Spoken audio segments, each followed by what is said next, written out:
کہ اہل سنہ والجماعت کو میں مانتا ہوں یا ما انا علیہ و اصحابی کے اصول کو وہ تسلیم کرتا ہو، تو وہ از خود ظاہر اس فرقے میں سے نکل کر ناجیہ فرقے میں آ جائے گا۔ اب ہم آگے چلتے ہیں۔ صفحہ نمبر میرے پاس 60 ہے، آپ کے پاس یہاں 62 ہے۔ بسم اللہ الرحمن الرحیم۔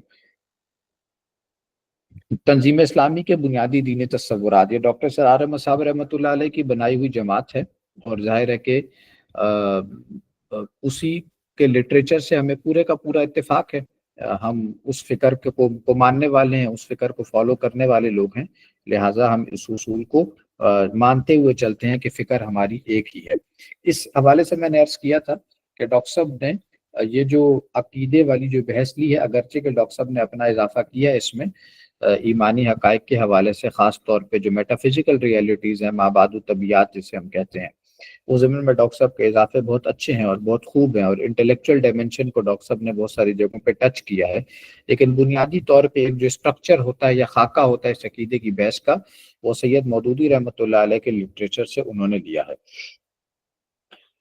تو بنیادی دینی تصورات یعنی عقائد اہل السنہ والجماعت کے مطابق ہیں۔ اب یہ وہ اصطلاح تھی جس کی وضاحت کے لیے ہمیں پورا ایک سیشن پچھلی نشست میں کرنا پڑا تھا، اب یہ اس کی وضاحت میں نے ابھی پھر کر دیا، اس سے آگے پڑھ رہے ہیں۔ جن کی روح سے یعنی جن کے مطابق، یعنی اہل سنت والجماعت کے عقائد کے مطابق ہر عاقل و بالغ، عاقل صاحب عقل ہر انسان کو اللہ تعالیٰ نے عطا فرمائی ہے۔ جن لوگوں کے پاس عقل نہیں ہوتی انہیں عرف عام میں ہم پاگل لوگ کہتے ہیں، مجنون قسم کے جو لوگ ہوتے ہیں، یا مجذوب اگرچہ کہ تصوف میں مجذوب اور کہلاتا ہے، عرف عام میں مجذوب پاگل کو کہتے ہیں، کہ جو اپنے عقل اور شعور سے بس یعنی تہی دامن ہو، اس کے مطابق وہ نہ چلتا ہو، اور ایسے لوگ جو ہوتے ہیں بالعموم یہ یعنی معاشرے میں کوئی اپنا رول بھی پلے نہیں کر سکتے ہوتے، کوئی نوکری کاروبار بھی نہیں کر سکتے ہوتے، اور یہ کہ وہ اسکول بھی جانا یا مدرسے جانا یا تعلیم حاصل بھی نہیں کر سکتے، نہ ہی ان کی شادیاں ہوتی ہیں، تو زندگی کی دوڑ میں یہ خاصے پیچھے رہ جاتے ہیں۔ تو عاقل آدمی وہ ہوتا ہے کہ جو بہرحال سوچنے سمجھنے والا ہوتا ہے، اور ساتھ میں بالغ آدمی یعنی بایولوجیکلی انسان میچیور ہو۔ مینٹلی میچورٹی جو ہوتی ہے اس کو عاقل کہتے ہیں، بایولوجیکل میچورٹی کو بلوغت کہتے ہیں۔ تو عاقل انسان پر ہی اللہ تعالیٰ نے شریعت کی تکلیف رکھی ہے۔ جو انسان عاقل نہیں ہے اس مجذوب آدمی پر یا مجنون پر یا پاگل انسان پر شریعت کا اطلاق نہیں ہوتا۔ شریعت کا اطلاق عاقل پر ہوتا ہے اور بالغ پر ہوتا ہے۔ بالغ یعنی بایولوجیکلی انسان میچور ہو، بلوغت کو پہنچ گیا ہو، وہ چاہے مرد ہو یا عورت۔ تو ہر عاقل و بالغ مسلمان، خواہ وہ مرد ہو یا عورت، پر لازم ہے کہ وہ الف پورے شعور و ادراک کے ساتھ اقرار کرے کہ، پورے شعور و ادراک یعنی جسے ہم محاورے میں کہتے ہیں نا باقائمی ہوش و حواس، یعنی ایک کام انسان وہ کرتا ہے کہ جو آپ اس کو یوں سمجھیے نا کہ جیسے آنکھیں جھپکانے کا کام ہے۔ جب انسان گفتگو کرتا ہے یا چلتا ہے تو اس کے ہاتھ انکانشیسلی غیر شعوری طور پہ حرکت کر رہے ہوتے ہیں، تو یہ سارا عمل جو ہے آنکھیں جھپکانے کا یا ہاتھوں کو ادھر سے ادھر کرنے کا، یہ عمل غیر شعوری عمل کہلاتا ہے۔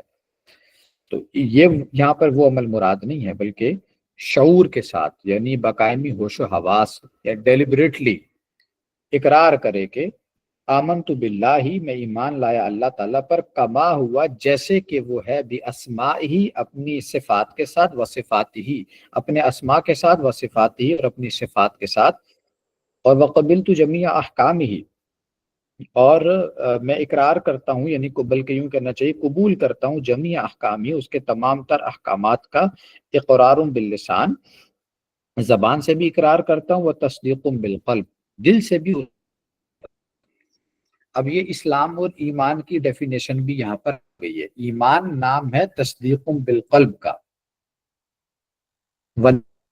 ایمان فی قلوبکم، سورۃ نمبر 49 آیت نمبر 14، وہاں پر یہ بات آئی ہے، قالت الاعراب آمنا، اللہ کے نبی یہ بدو لوگ، دیہاتی لوگ، یہ آئے ہیں آپ کے پاس اور آ کر یہ دعویٰ کرتے ہیں کہ ہم ایمان لائے ہیں۔ قالت الاعراب، یہ بدو لوگ کہتے ہیں، قالت الاعراب آمنا، یہ کہتے ہیں کہ ہم ایمان لائے ہیں۔ قل لم تؤمن، آپ فرما دیجئے کہ تم ہرگز ایمان نہیں لائے، ولما يدخل الایمان ولیکن قولوا اسلمنا، بلکہ یہ کہو کہ ابھی ہم نے اسلام قبول کیا ہے، ابھی ہم دائرہ اسلام میں داخل ہوئے ہیں۔ ولما يدخل الایمان فی قلوبکم، اور ابھی ایمان تمہارے دلوں میں داخل نہیں ہوا۔ تو دو لیولز ہوئے ایمان کو، اسلام کو قبول کرنے کے یا دائرہ اسلام میں داخل ہونے کے صحیح معنوں میں، یا یوں کہنا چاہیے کہ ایمان کے دو لیول ہوئے، ایک اقرار باللسان ہے، زبان سے اقرار کرنا، اور ایک ہے تصدیق بالقلب، دل سے کسی بھی شے کی تصدیق کرنا، attestation with your spirit that this is حق، یہ ہے اصل شے کہ جو مطلوب ہے۔ یہ لپ سروس جو ہے اقرار باللسان، اس کی اہمیت اپنی جگہ پر ہے، اس سے انکار تھوڑی ہے، لیکن اصل شے کہ جو مطلوب ہے وہ تصدیق بالقلب ہے۔ اب یہاں پر یہ دیکھیے کہ ہم اللہ تعالیٰ کی ذات کو زیر بحث نہیں لاتے۔ ذات باری تعالیٰ کے بارے میں مجدد الفسانی رحمۃ اللہ علیہ نے اپنے مکتوبات میں لکھا ہے کہ اللہ تعالیٰ کی ذات کون ہے؟ وراء الورا ثم وراء الورا ثم وراء الورا، وہ بہت پرے ہے، بہت اوپر ہے، پھر اس سے بھی بہت اوپر ہے، بہت پرے ہے، بہت اوپر ہے، بہت پرے ہے۔ وہ انسان کے وہم و بیان گمان میں، سان گمان میں بھی آنے والی ذات نہیں ہے۔ اور اللہ تعالیٰ کی ذات کے متعلق بہت زیادہ گفتگو کرنے سے حدیث میں منع کیا گیا ہے کہ اللہ تعالیٰ کی ذات کے بارے میں بہت زیادہ گفتگو نہیں کرنی چاہیے، اس سے پھر گمراہی کے بہت سارے دروازے کھلنے شروع ہو جاتے ہیں۔ تو اس معاملے میں ہم اللہ تعالیٰ کی ذات کو زیر بحث لاتے ہی نہیں ہیں۔ یہاں پر بھی جو بات ہے نا، آمنت باللہ کما ہوا باسمائی و صفاتی، وہ بھی جتنا کو ہم جانتے ہیں، ذات کا تعارف ہمیں معلوم ہی نہیں ہے جتنا کہ قرآن مجید نے کرایا، اور وہ بھی اکثر و بیشتر اس کی صفات اور اس کے اسماء کے حوالے سے۔ وہاں پر بھی ذات کا ذکر نہیں آتا، اور ذات کا ذکر اس لیے نہیں آتا کیونکہ ہم چیزوں کو دیکھتے ہیں مٹیریلسٹکلی، اور ہم جس بھی شے کا تصور کریں گے اس کی تجسیم کا تصور بھی آئے گا۔ تجسیم یعنی جسم، ہمارے سامنے لکڑی بھی ہے تو اس کا بھی تو کوئی نہ کوئی جسم ہے نا، ہمارے سامنے انسان ہے تو اس کا بھی کوئی نہ کوئی جسم ہے، ہمارے سامنے سورج ہے یا چاند ہے یا پہاڑ ہے یا زمین ہے یا آسمان ہے، تو یہ ساری چیزیں مٹیریلسٹکلی ایگزسٹ کرتی ہیں، اور ہم ان سب چیزوں کو دیکھتے ہیں، پرکھتے ہیں، اور ان کا ایک حیولہ یا نقشہ ہمارے سامنے آتا ہے۔ لیکن اللہ تعالیٰ کے حوالے سے تجسیم حرام ہے، کہ اللہ تعالیٰ کے بارے میں ہم تصور کریں کہ اس کی ایسی حیت ہوگی معاذ اللہ، اس کا ایسا جسم ہوگا معاذ اللہ۔ تو اس لیے ذات باری تعالیٰ آؤٹ آف کوسچن ہے، وہ ڈسکشن میں آتی ہی نہیں ہے۔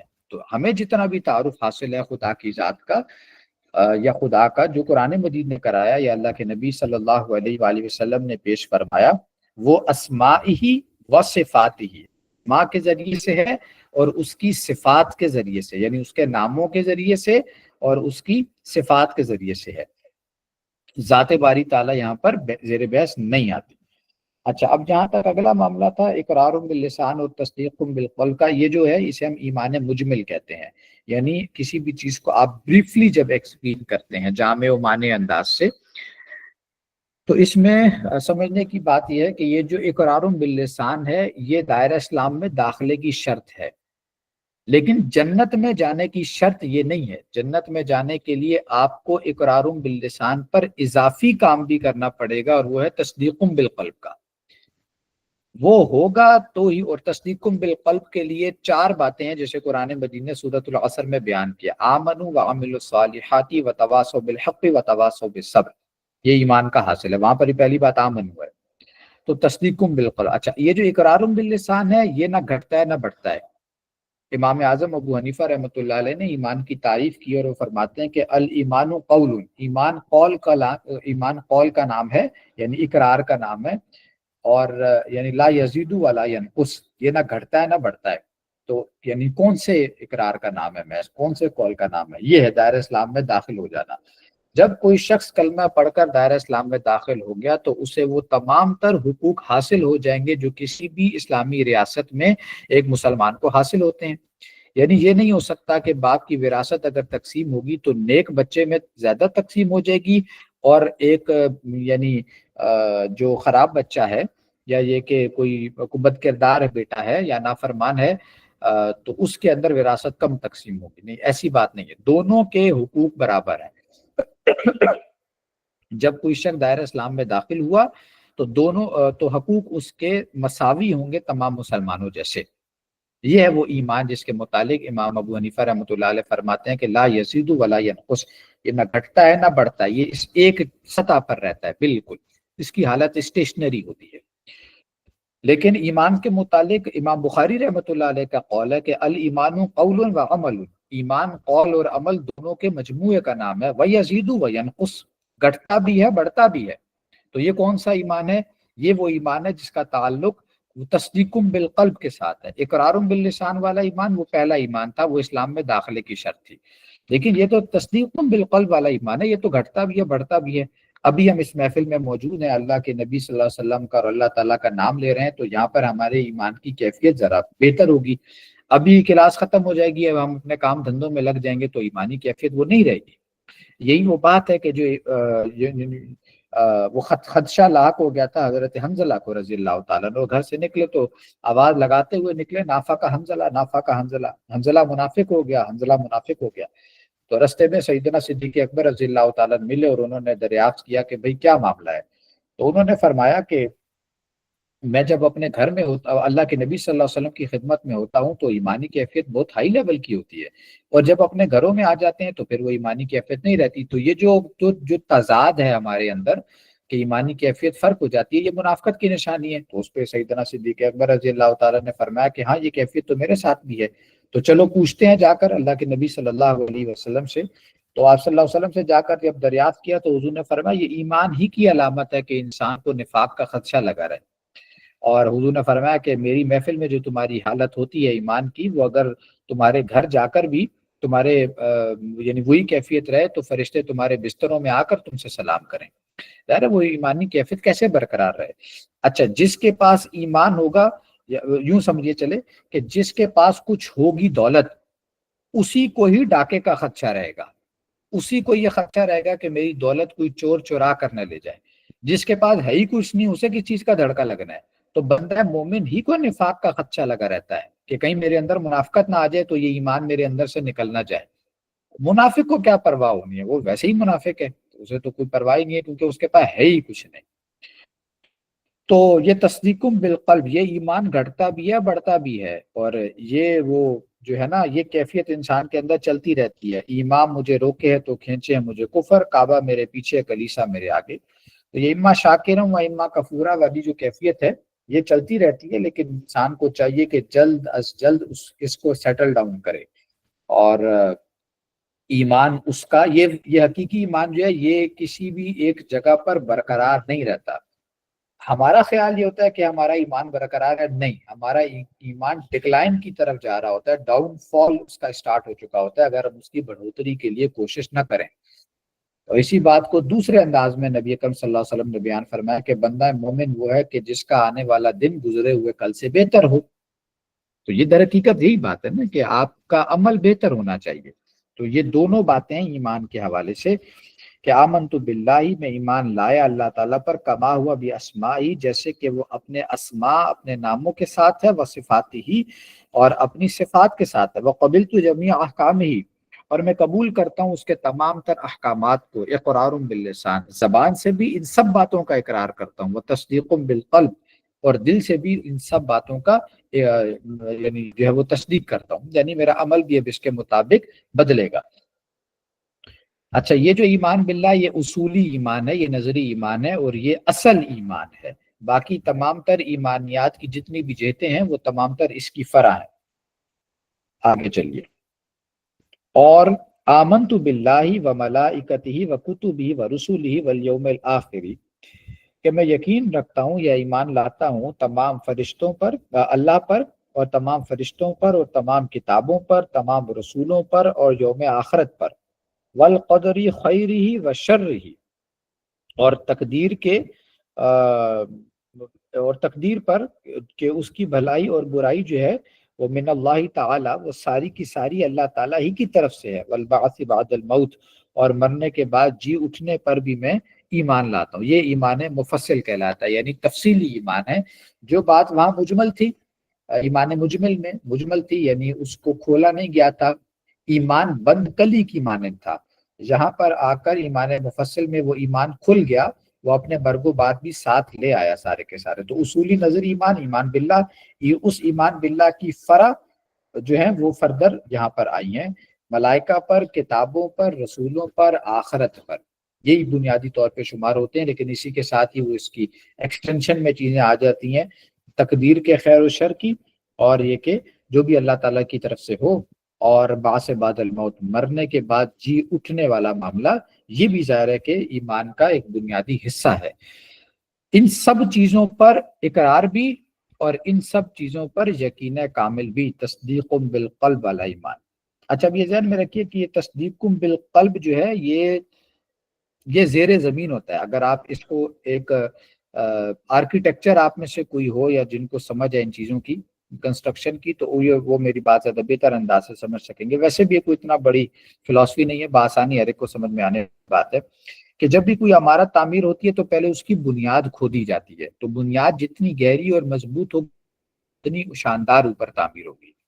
تو یہ جو ہے یہ ذہن ہے، یہ بنیاد ہے، یہ جتنا گہرا ہوگا، جتنا پختہ ہوگا، اسی قدر آپ جو عمارت تعمیر کریں گے دین کی، وہ انتہائی شاندار ہوگی اور اتنی ہی پختہ ہوگی۔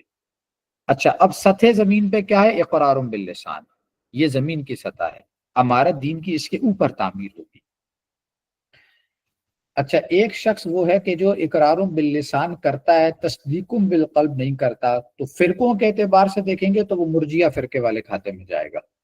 اس کا خیال یہی ہے نا کہ میں نے یہ کلمہ پڑھ لیا تو اب میری جنت پکی۔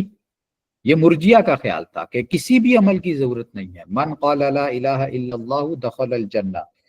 اس حدیث سے غلط استدلال کیا انہوں نے کہ جس نے ایک دفعہ بھی کہہ دیا لا الہ الا اللہ وہ جنت میں داخل ہو گیا، یہ غلط استدلال ہے ان کا۔ اور ایک شخص کا دعویٰ یہ ہے کہ میرے اندر ایمان ہے لیکن میں زبان سے اقرار نہیں کرتا اس کا، تو اس میں کوئی ایک الگ مجبوری والا پہلو الگ ہے، جیسے مکے کے حالات تھے، اس میں اجازت دی تھی کلمہ کفر کی، کہ کلمہ کفر انسان کہہ سکتا ہے اگرچہ کہ دل میں اس کے اندر اللہ تعالیٰ پر ایمان ہونا چاہیے، لیکن اگر وہ بامر مجبوری اور موت کے خوف سے، موت جانے کے اندیشے سے وہ کلمہ کفر کہہ دیتا ہے تو اللہ تعالیٰ کے ہاں اس کی گلو خلاصی ہے۔ لیکن ایک عام حالات میں ایک شخص دعویٰ کرتا ہے کہ میں بڑا متقی پرہیزگار ہوں، اندر سے میرے اندر ایمان ہے لیکن میں زبان سے اس کا اقرار جو ہے وہ نہیں کرتا، یہ ضروری نہیں وہ سمجھتا، تو وہ انسان در حقیقت مسلمان کہلانے کے لائق نہیں ہے، وہ انسان در حقیقت جو ہے وہ زندیق شمار ہوگا۔ اب آ جائیے کچھ اس کی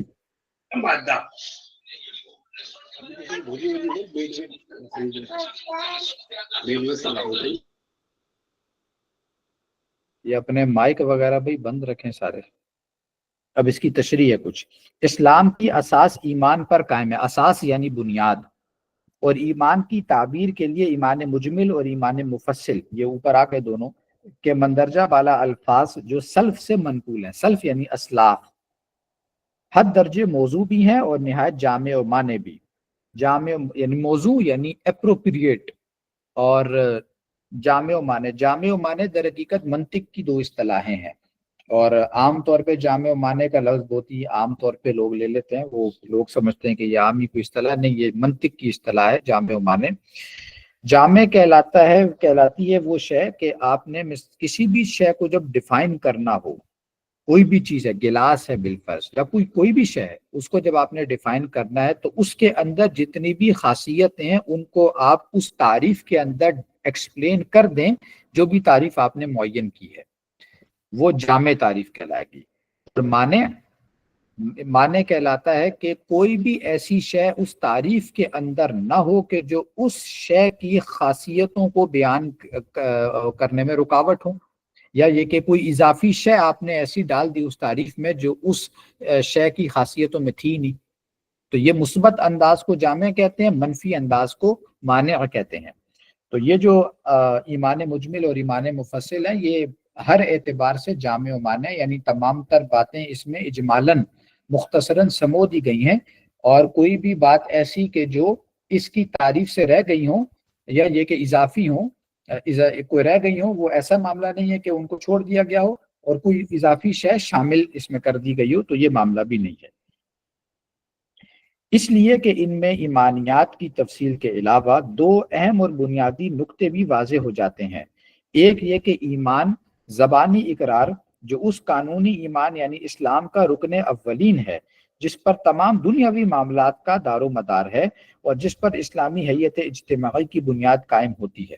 یہ وہ بات ہے جو میں نے عرض کر دی کہ یعنی قانونی ایمان جو ہے وہ اسلام کا رکن اولین ہے، اور تمام دنیاوی معاملات یعنی ایک شخص جب دائرہ اسلام میں داخل ہو گیا تو دنیاوی اسٹیٹس اس کا مسلمانوں والا ہے، اور وہ تمام تر حقوق اس کو حاصل ہوں گے جو کسی بھی مسلمان کو حاصل ہو سکتے ہیں۔ اور تصدیق قلبی جس پر اس حقیقی ایمان کا دار و مدار ہے جس کی بنا پر آخرت میں کوئی شخص مومن قرار پائے گا، دونوں کا مجموعہ ہے۔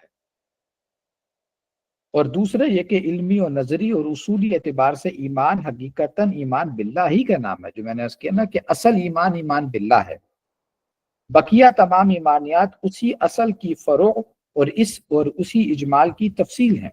چنانچہ ایمان بالآخرت بھی اللہ تعالیٰ کی صفات حکمت و عدل ہی کا مظہر ہے، اور ایمان بالرسالت بھی اس کی صفات ربوبیت و ہدایت ہی کی توسیع۔ اب یہ ہے جو حقیقی تعلق ہے ایمان باللہ کے ساتھ، ایمان بالرسالت اور ایمان بالآخرہ کا۔ اب یہاں پر ذہن میں رکھیے کہ ایمانیات کتنے بنے؟ ٹوٹل 5، ایمان باللہ، ایمان بالآخرہ، ایمان بالملائکہ، ایمان بالکتب، ایمان بالرسل۔ تو ایمان باللہ اپنی جگہ پر ہی موجود ہے، وہ چونکہ اصولی اور نظری ایمان ہے۔ ایمان بالآخرہ بھی اپنی جگہ پر موجود ہے، وہ انتہائی اہم ایمان ہے۔ یہ باقی جو 3 ایمان بچے، ایمان بالرسالت، ایمان بالرسول، بالملائکہ، بالکتب، ان تینوں کو جمع کر کے بنا دیا جاتا ہے ایمان بالرسالت۔ اور اس کی وجہ کیا ہے کہ رسول فرشتہ لے کر آیا وہی کتاب کی صورت میں یا صحیفے کی صورت میں، اور کس پر لایا؟ رسول پر لایا۔ تو ان تینوں کو ملا کر ایمان بالرسالت بن جاتا ہے۔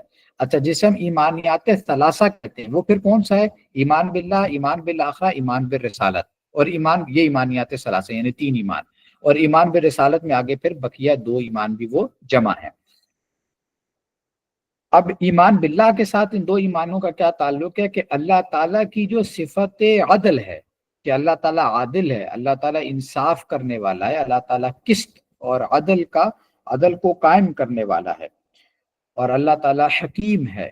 یہ جو آتا ہے نا قرآن مجید میں، عزیز الحکیم، زبردست ہے مگر حکمت والا ہے۔ زبردست ہے یعنی پکڑ سکتا ہے تمہیں تمہاری غلطی پر، لیکن حکمت والا ہے کہ فوراً نہیں پکڑتا۔ تو اللہ تعالیٰ کی صفت عدل اور صفت حکمت اور صفت قسط کا جو یا صفت انصاف جو ہے، اس کا ظہور ہوگا آخرت میں۔ دنیا میں اس کا ظہور ہمیں نظر نہیں آتا، بہت کم نظر آتا ہے۔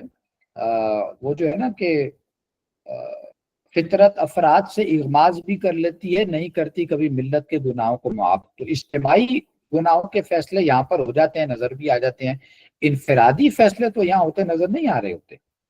تو لا محالہ انسان کے اندر پھر ایک سوال پیدا ہوتا ہے کہ یہ کیا گڑبڑ ہے۔ اسی کی قسم کھائی ہے نفس لوامہ کی، جو کشمکش باطنی ہے انسان کے اندر، نفس مطمئنہ کی اور نفس امارہ کی، جو کہ در حقیقت نفس لوامہ کی صورت میں ظہور پذیر ہوتی ہے۔ فلا اقسم بیوم القیامہ ولا اقسم بالنفس اللوامہ۔ نفس لوامہ قسم کھاتا ہے اس بات پر کہ اللہ تعالیٰ قسم کھا رہے ہیں نفس لوامہ کی، ایک دن آئے گا جس میں اللہ تعالیٰ کی صفت عدل کا ظہور ہوگا، یعنی وہ آخرت کا دن ہوگا۔ کیونکہ دنیا میں یہاں پتہ نہیں چلتا، یہاں پر تو عیاش لوگ جو ہیں وہ بڑے اچھے طریقے سے دنیا بسر کر کے چلے جاتے ہیں، اور بڑے نیک لوگ بڑی قسم پرسی کی سی زندگی گزار کر چلے جاتے ہیں۔ تو یہاں پر دنیا جو ہے وہ فزیکل لاز کے اعتبار سے تو مکمل ہے، مورل لاز کے اعتبار سے مکمل نہیں ہے۔ فزیکل لاز میں آپ دیکھیں گے تو آگ ہے، جلتی ہے، اور جب آپ اس میں آپ ہاتھ ڈالیں گے تو ہاتھ جلے گا۔ یہ فزیکل لاز ہے، اور فزیکل لاز کے اعتبار سے دنیا مکمل ہے۔ مورل لاز کے اعتبار سے دنیا مکمل نہیں ہے۔ یہاں بڑے بڑے خائن بیٹھے ہوئے ہیں، بڑے بڑے رشوت خور، حرام خور، سود خور لوگ ہیں، گناہ کرنے والے لوگ ہیں، لیکن سود کھا کر کسی کے پیٹ میں کوئی مروڑ نہیں اٹھتے، رشوت کھا کر کسی کے جو ہے وہ اس کو کوئی بیماری نہیں لگتی، اور جھوٹ بول کے کسی کی زبان پر کوئی چھالا نہیں نکلتا، کوئی زبان کالی نہیں ہو جاتی اس کی۔ تو مورل لاز کے اعتبار سے دنیا نامکمل ہے، فزیکل لاز کے اعتبار سے خدا نے مکمل بنائی ہے، یہ اللہ کی تقسیم ہے۔ تو صفت عدل اللہ تعالی کی جو ہے، اس کا تعلق ایمان بالآخرہ سے یہ ہے کہ اس کی خدا کی صفت عدل کا ظہور ہوگا روز قیامت۔ تو اس لیے صفت عدل کا تقاضا یہ ہے کہ کوئی آخرت کا دن ہونا چاہیے کہ جس میں جا کر تمام تر چیزوں کا حساب کتاب ہو۔ اور دوسری شے ایمان برسالت کے ساتھ اس کا تعلق، وہ در حقیقت اللہ تعالیٰ کی جو صفت ہدایت ہے، اللہ تعالیٰ ہدی ہے، ہدایت دینے والا ہے، تو صفت ہدایت جو ہے اللہ تعالیٰ کی، اس کا ظہور ہوگا قیامت والے اس دنیا میں۔ اس کے لیے اللہ تعالیٰ نے بھیجے ہیں انبیاء اور رسل۔ وہ دنیا میں آتے ہیں تو اللہ تعالیٰ کا پیغام لے کر آتے ہیں، رسولا مبشرین و منذرین لئلا یکون للناس علی اللہ حجۃ بعد الرسل۔ یہ رسول بشیر اور نذیر بنا کر بھیجتا ہے اللہ تعالیٰ، اور وہ آ کر اللہ تعالیٰ کی ہدایت لوگوں تک پہنچاتے ہیں مکمل طور پہ، اور اس میں کسی بھی قسم کی کوئی کمی بیشی نہیں چھوڑتے، وہ مکمل طور پہ ایز اٹ از جیسے انہوں نے ریسیو کیا ہوتا ہے اللہ تعالیٰ سے، جوں کا توں آگے پہنچا دیتے ہیں اس دنیا کو، انسانوں کو، یا جو بھی ان کے یعنی اللہ تعالیٰ نے جہاں پر بھی انہیں بھیجا ہوتا ہے۔ تو یہ صفت ہدایت ہے، اس کا ظہور ہے، اللہ تعالیٰ کی صفت ہدایت کا ظہور ہوتا ہے رسولوں کی صورت میں۔ تو یہ در حقیقت ایمان بالرسالت کا تعلق ہے ایمان باللہ کے ساتھ۔ اب ان تینوں کا آپس میں کیا تعلق بنا کہ اللہ تعالیٰ کی ربوبیت کو تسلیم کرنے کے لیے رسول جو پیغام لے کر آئے، ان کو جنہوں نے مانا، جنہوں نے ایکسپٹ کیا، ان کو ریوارڈ ملے گا آخرت کی صورت میں کہ وہاں اللہ تعالیٰ جنت عطا فرمائیں گے، اور جہنم کی صورت میں ان لوگوں کو ریوارڈ ملے گا کہ جنہوں نے ان رسولوں کی دعوت پر لبیک نہیں کہا بلکہ ہر درجے مخالفت کی اور کفر کا ارتکاب کیا، تو ان کے لیے اللہ تعالیٰ نے پھر جہنم کی آگے کہ جو تیار کر رکھی ہے۔ اب آ جائیے اگلے صفحے پر۔ اللہ تعالیٰ کی جو ہے وہ ذات کون ہے، اللہ تعالیٰ کون ہے؟ اللہ وہ زندہ جاوید ہستی ہے جو ہمیشہ سے ہے اور ہمیشہ رہے گا۔ وہ الاحد ہے، یعنی ہر بات تنہا اور اکیلا، یکتا، چنانچہ نہ کوئی اس کی ذات میں شریک ہے، نہ صفات میں، نہ حقوق میں، نہ اختیارات میں، نہ اس کا کوئی ہم جنس ہے، نہ ہم کفو، ہم پلہ، اور نہ ہم سر ہے، نہ ہم پلہ، نہ ضد ہے، نہ ند، نہ مثل ہے، نہ مثال۔ یہ جو جمعے کے خطبے میں علماء پڑھتے ہیں نا کہ لا مثال اللہ ولا مثیل اللہ ولا ضد اللہ ولا ند اللہ، تو اللہ تعالیٰ کی نہ کوئی مثال ہے، نہ مثیل ہے، نہ کوئی ضد ہے، نہ ند ہے، وہ ہر اعتبار سے یکتا ہے، تنہا ہے۔ اور توحید جو ذاتی ہے، اس کے اعتبار سے اگر آپ دیکھیں تو سورۃ الاخلاص قرآن مجید کا کلائمیکس ہے۔ قل هو اللہ احد اللہ الصمد لم یلد ولم یولد ولم یکن لہ کفوا احد۔ کوئی اس کا ہم سر و سنی نہیں ہے، بالکل بھی وہ وقت یکتا ہے، بالکل واحد نہیں ہے۔ یہاں پر واحد کے ساتھ تو وہ آ جاتا ہے نا اسنان اور ثلاثہ اور اربع وغیرہ، تو یہ اللہ تعالیٰ جو ہے وہ یہ احد ہے، یکتا ہے، وہ ہمیشہ سے ہے، وہ ہمیشہ رہے گا۔ وہ الصمد ہے، یعنی وہ پورے سلسلہ کون و مکا کا مبدع بھی ہے، مبدع ابتدا اور مجد بھی، بنانے والا، خالق بھی ہے اور باری بھی۔ اب یہ یوں سمجھیے کہ الفاظ جو ہے نا مفہوماً ایک ہی بات ہے، لیکن ظاہر کے اعتبار سے کچھ نہ کچھ الفاظ میں فرق بھی آ جائے گا۔ یہ جو آتا ہے نا سورہ حشر کے آخر میں باری المصور، تو باری اور مصور جو ہے یہ اپنی نوعیت کے اعتبار سے تھوڑے مختلف الفاظ ہیں، لیکن مفہوم سب کا ایک ہی ہے۔ تو خالق بھی اللہ تعالیٰ، باری بھی ہے، باری بھی بنانے والے کو کہا جاتا ہے۔ صانع، صانع الف صنعت سے ہے، یہ قرآن مجید میں یصنعون کے الفاظ آتے ہیں، تو صانع اللہ تعالیٰ یعنی کاریگری کرنے والا، بنانے والا۔ مصور بھی ہے، مصور یعنی تصویر کشی کرنے والا، اور اسی کی توجہ عنایت اسے تھامے ہوئے بھی ہے اور قائم کیے ہوئے بھی۔ ہاں جی، تھامے ہوئے بھی ہے اور قائم کیے ہوئے بھی۔ اللہ تعالیٰ الحی اور القیوم ہے، از خود زندہ ہے، از خود قائم ہے۔ ہم سارے لوگ اللہ تعالیٰ کے سہارے زندہ ہیں اور اللہ تعالیٰ کے سہارے قائم ہیں، اس کو کسی کے سہارے کی ضرورت نہیں ہے۔ تو اس کی توجہ عنایت جو ہے اسی نے اس کائنات کو تھاما ہوا ہے اور وہی اس کو قائم بھی کیے ہوئے ہے۔ وہ پاک اور منزہ و مبرہ ہے۔ منزہ اور مبرہ یعنی ہر قسم کے عیب اور ہر قسم کی خامی اور ہر قسم کے جو ہے نا وہ جو بھی کوئی کمیاں ہوتی ہیں ان سے اللہ تعالیٰ پاک ہے. ہر عیب، ہر نقص، ہر کمی، ہر ضعف کمزوری، ہر احتیاج یعنی ضرورت، ہر غلطی اور ہر کوتاہی سے ظاہر اللہ پاک ہے. گویا وہ سبوح بھی ہے اور القدوس بھی. ظاہر تسبیح بھی اسی کی جاتی ہے، پاکی بھی ساری کی ساری اسی کے لیے ہے، اور ساری کی ساری قدوسیت بھی اسی کے لیے ہی ہے. اور جامع ہے تمام محاسن و کمالات کا، یعنی محاسن حسن سے تمام تر خوبیاں، اچھائیاں، خوبصورتیاں، اور تمام تر کمالات، تمام تر جو بھی کسی بھی شے کے اندر خصوصیات ہو سکتی ہیں وہ ساری کی ساری اس کے اندر ہیں. اس میں وہ اللہ تعالیٰ کے جو 99 نام ہیں نا ان کو بس ذہن میں رکھیے. اور ہر خیر اور خوبی کا بدرجہ تمام و کمال، تمام یعنی اتم، کمال یعنی اکمل. اللہ تعالیٰ میں تمام تر خصوصیات موجود بھی ہیں اور کامل شکل میں بھی ہیں. گویا وہ الغنی بھی ہے، غنی بے پرواہ، اس کو کسی کی عبادت کی کوئی احتیاج نہیں ہے، کوئی ضرورت نہیں ہے، کوئی پرواہ نہیں ہے. اور الحمید بھی یعنی اپنی ذات میں از خود حمد کیا ہوا، ستودہ صفات. اس نے جو بھی تخلیق کی ہے وہ ساری کی ساری تخلیقات اپنے وجود سے اللہ تعالیٰ کی پاکی بیان کر رہی ہیں.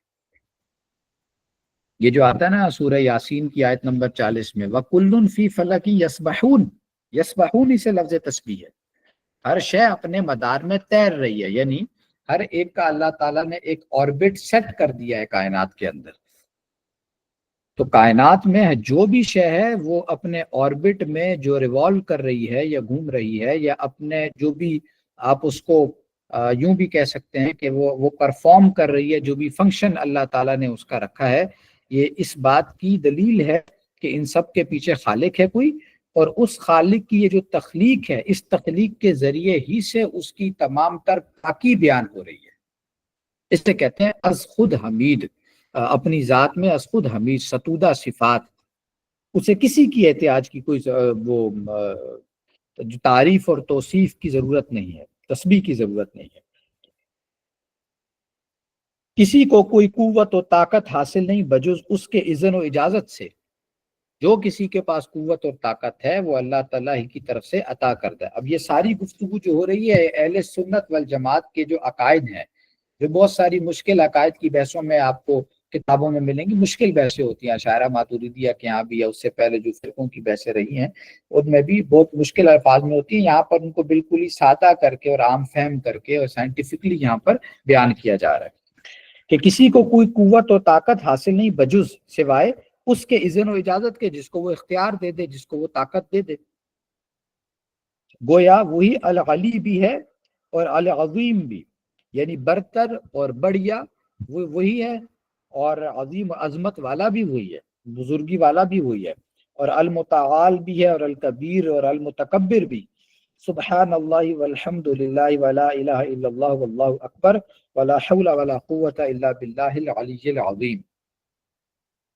اس کی ذات وراء الورا ثم وراء الورا ہے. وراء الورا یعنی بہت اونچی، انسان کے وہم و گما، وہی ذات کا یہاں پہ ذکر آ گیا نا جو میں نے شروع میں بات عرض کی تھی کہ ذات کے اعتبار سے دیکھیں گے تو وہ نہ سمجھ میں آنے والی ذات ہے. ذات کا احاطہ ممکن، صفات اور اسما کا احاطہ بھی ممکن نہیں ہے ہمارے لیے، لیکن ذات تو ویسے ہی ہماری عقل سے بہت دور ہے. وراء الورا ثم وراء الورا، اب بہت دور. اور اس کی ماہیت یعنی وہی جو مسئلہ ہے کہ وہ کیسا ہے.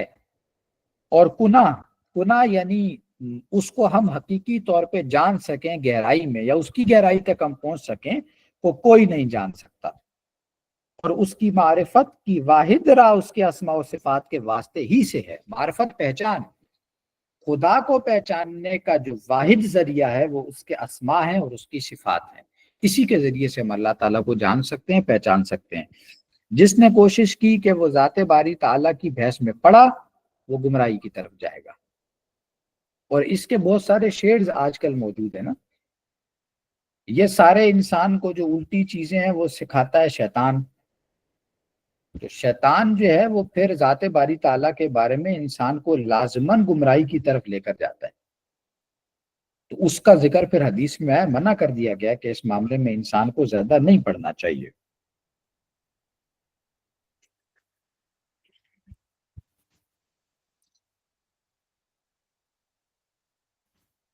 تو اس کی ذات وراء الورا ثم وراء الورا ہے، اور اس کی ماہیت اور کنہ کو کوئی نہیں جان سکتا، اور اس کی معرفت کی واحد راہ اس کے اسماء و صفات کے واسطے ہی سے ہے۔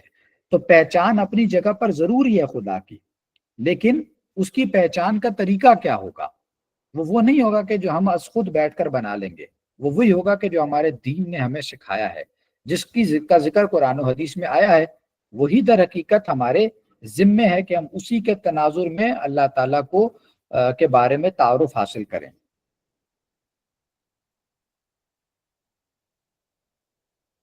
چنانچہ جو تمام اچھے نام اسی کے ہیں، اسماء الحسنہ کے جو الفاظ آتے ہیں قرآن مجید میں، تو تمام اچھے نام اسی کے ہیں، اگرچہ متعین طور پر اس کے اسماء الحسنہ وہی ہیں جو قرآن اور حدیث نبوی صلی اللہ علیہ وآلہ وسلم میں وارد ہوئے، وہ 99 ہیں، کچھ قرآن مجید میں آپ کو چند ایک اور بھی مل جائیں گے۔ اسی طرح وہ تمام صفات کمال سے بتمام و کمال متصف ہے، یعنی جتنی بھی صفات کا کلائمیکس ہے، وہ تمام تر خوبیاں اپنی کامل شکل میں اللہ تعالیٰ کی ذات اقدس میں موجود ہیں، اللہ تعالیٰ کی صفات کا جزو لا ینفک ہیں، وہ حصہ ہیں، مضبوط حصہ ہیں، جن میں سے اہم ترین 8 ہیں۔ اب یہ 8 جو ہے نا وہ یاد ہو جانی چاہیے سب کو، جن میں سے اہم ترین 8 ہیں، یعنی نمبر 1 حیات، نمبر 2 علم، نمبر 3 قدرت، نمبر 4 ارادہ، نمبر 5 سمع، نمبر 6 بصر، نمبر 7 کلام، اور نمبر 8 تکوین۔ یہ 8 تو بھئی آپ سب بھی نا یاد کر لیں ان کو۔ حیات یعنی زندگی، علم سب کو معلوم ہے، قدرت وہ بھی ہمیں پتہ ہے، تقدیر سے بھی اس کا تعلق ہے بہرحال کچھ نہ کچھ، بلکہ کافی حد تک۔ ارادہ بھی اہم شے ہے، پھر سمع وہ سنتا ہے، بصر دیکھتا ہے، کلام گفتگو کرتا ہے، اور تکوین چنانچہ وہی الحی بھی ہے اور القیوم بھی، السمیع بھی ہے اور البصیر بھی، علی کل شیء قدیر بھی ہے اور بکل شیء علیم بھی، فعال لما یرید بھی ہے، اور انما امرہ اذا اراد شیئا ان یقول له کن فیکون کی شان کا حامل بھی۔ مزید برآں اس کی جملہ صفات اس کی ذات ہی کے مانند مطلق و لا متناہی ہیں، نہ کہ محدود و مقید، اور قدیم کے ہاتھ، اور ذاتی ہیں نہ کہ کی عطا۔ اب یہ جو پیراگراف باری تعالیٰ اور اسماء و صفات کے حوالے سے بہت ہی اہم ہے، اور وقت چونکہ ختم ہو گیا تو لہٰذا میں نے یہ پڑھ تو تشریح کی توضیح اور تنقید یہ ابھی باقی ہے، تو اس کو ہم انشاءاللہ تعالیٰ اگلی نشست میں کور کریں گے۔ ہمارے پیش نظر یہ ہے کہ کوئی بگ ٹوٹ نہ دوڑے جائیں ہم خامہ خامے، بلکہ گہرائی میں جا کر ہم سمجھیں کہ یہ چیزیں کیا ہیں، اور بہت اہم مضامین ہے کہ جو اس عقیدے کی بحث میں یہاں پر آ رہے ہیں۔ تو بہت سارے اہم نکات ہیں، یہ 8 صفات ہیں، ان پر ظاہر گفتگو کرنے کی ضرورت ہے، خاص طور پہ یہ ارادہ اور قدرت اور کلام اور تکوین، اور پہلے والی بھی ظاہر 8 کی 8ویں اہم ہے، اور اس کے آخر میں جا کر یہ جو ہے نا کہ مطلق و لامتناہی ہیں اس کی صفات، نہ کہ محدود و مقید، اور قدیم ہے نہ کہ حادث، اور ذاتی ہیں نہ کہ کسی اور کی عطا کردہ۔ تو یہ 3 اہم اصول ہیں کہ جو بیان کیے گئے ہیں، یہی ہمیں پیش نظر رکھنے چاہیے، ان پر ہم تفصیلی گفتگو انشاءاللہ اگلی نشست میں کریں گے۔ وآخر دعوانا ان الحمد للہ رب العالمین۔